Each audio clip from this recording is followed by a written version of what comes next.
Boa tarde a todos e a todas. Daremos início, neste momento, à abertura da primeira Câmara do Núcleo de Prática Jurídica de Mediação, Conciliação e Arbitragem do curso de Direito da Universidade Federal do Tocantins, destinada à realização de audiência ordinária de arbitragem, nos termos da Lei número 9.307, de 1996. A presente sessão será conduzida por mim, Rafaela Vitória Correia, portadora da matrícula número 2025 111155, em conjunto com Rita Lopes dos Santos, ambas na qualidade de árbitras designadas para este ato. Neste contexto, ressaltamos que essa Câmara Arbitral atuará com imparcialidade, assegurando a escuta ativa de todas as partes envolvidas e buscando sempre a construção de uma solução justa, equilibrada e consensual. Dando prosseguimento, passa-se a apreciação do processo número 114/2026, o qual versa sobre a alegada ausência de cobertura contratual do plano de saúde ofertado pela operadora de saúde, situação que teria gerado prejuízos à parte requerente. Boa tarde a todas. Meu nome é Rita Lopes dos Santos, matrícula 2025-110, e atuarei como árbitra nessa sessão. No decorrer desta audiência, serão oportunizadas às partes a exposição de seus argumentos, sempre que possível, a construção de uma solução consensual para a resolução do conflito. Solicito que a parte requerente se apresente, por favor. Dona Maísa? Boa tarde, meu nome é Maísa Luz, inscrita na matrícula 202542 e sou a requerente da ação. Solicito que a parte reclamada se apresente, por favor, senhora Mona Lisa. Boa tarde, meu nome é Mona Lisa Pereira Fernandes, representante da operadora de saúde, inscrita na matrícula 2025 111154 e sou a requerida da estação.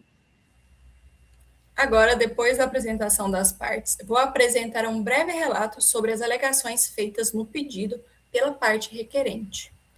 Conforme apresenta nos autos, a requerente afirma que foi lesada em razão de descumprimento contratual por parte da requerida, especialmente diante da negativa de cobertura pelo plano de saúde, o que lhe gerou não apenas desgaste emocional, mas também prejuízos financeiros. Relata que, após a recusa da administradora, precisou realizar por conta própria exame de ressonância magnética pélvica no valor de R$ 1.500. Informa ainda que, em razão de intercorrência durante o procedimento, houve a necessidade de internação, gerando despesas adicionais de R$ 1.000 a título de diária hospitalar. Diante disso, a requerente pleiteia o ressarcimento dos danos materiais suportados, bem como compensação por danos morais, atribuindo à causa o valor total de R$ 5.000. Agora, convoco a parte requerente para apresentar seu depoimento pessoal. Por favor, Maísa. Boa tarde. Os eventos recentes me causaram severo desgaste físico e emocional diante da urgência na investigação de um quadro de saúde. Eu busquei a devida autorização para o exame junto à operadora e, apesar de ter aguardado os prazos e cumprido os procedimentos exigidos, recebi apenas uma negativa genérica, o que me deixou em situação de total desamparo. Aí, consequentemente, eu fui obrigada a custear o exame de forma particular e, nesse momento, durante o exame, eu apresentei uma forte reação ao contraste, o que demandou internação hospitalar e gerou custo adicional. Eu ressalto que o meu objetivo nessa demanda não é enriquecimento sem causa, mas somente a restituição integral dos valores dispendidos.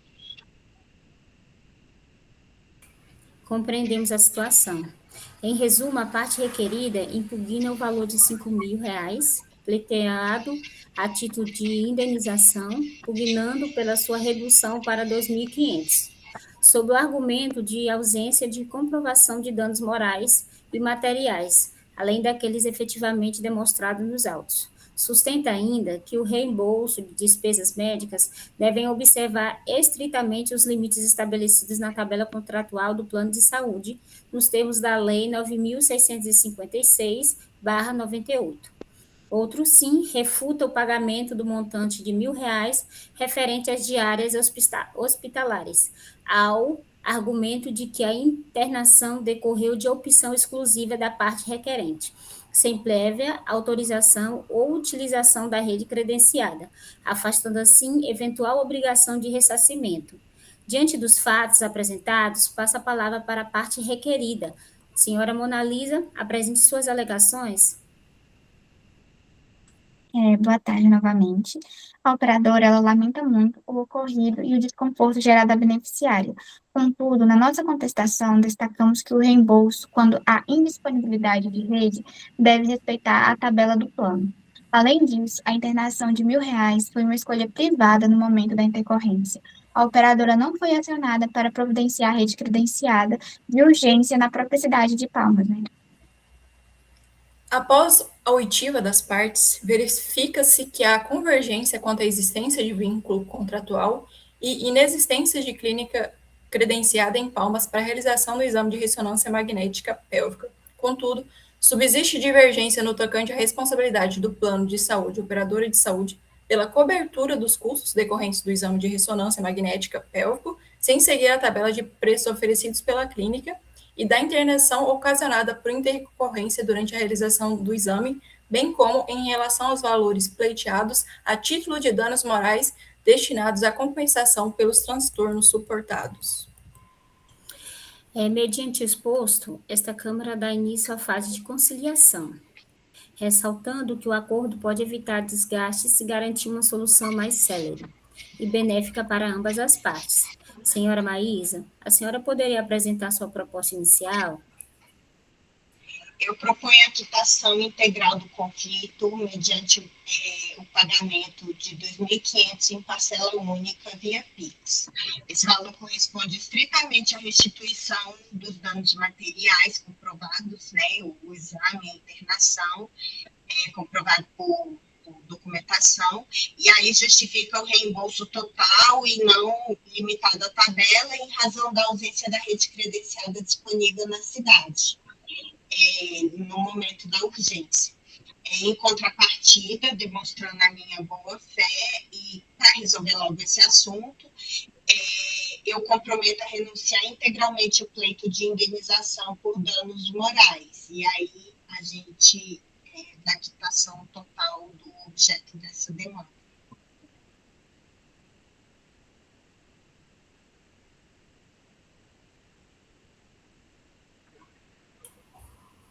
Senhora Mona Lisa, concorda com a proposta feita pela Maísa ou teria alguma outra contraproposta a ser feita?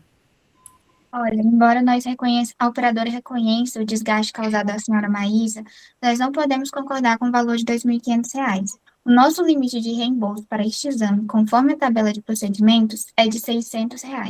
Além disso, não reconhecemos a obrigação de reembolsar a internação de R$ 1.000, uma vez que possuímos hospitais credenciados ativos em Palmas que poderiam ter assistido a beneficiários sem custos adicionais, caso tivéssemos sido acionados.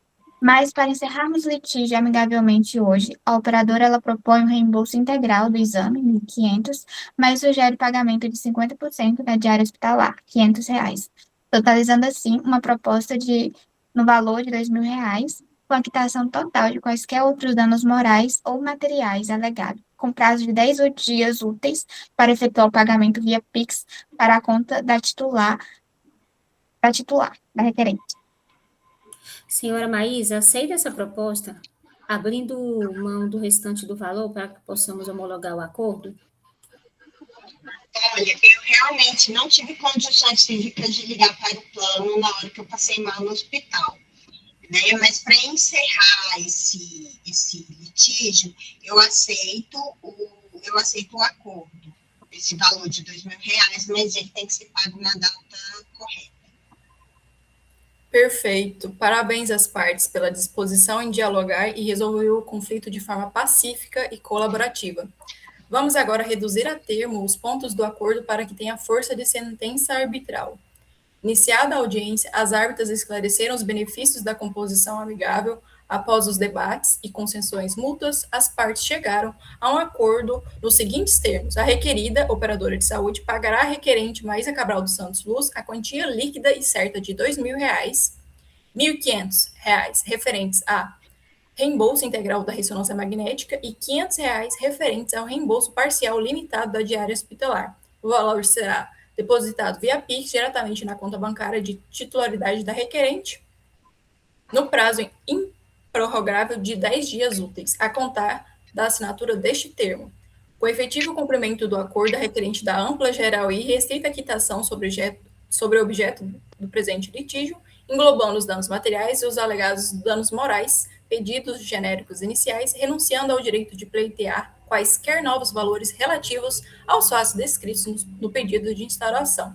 Desse modo, a presente Câmara homologa o acordo com força de título executivo judicial nos termos da Lei 9.307 de 1996 e declaro encerrada às 15h37 do dia 21 de abril de 2026 o procedimento arbitral com resolução definitiva do litígio. Obrigada a todos pela participação e tenham uma boa tarde. Boa Boa tarde. tarde a todas. Boa tarde.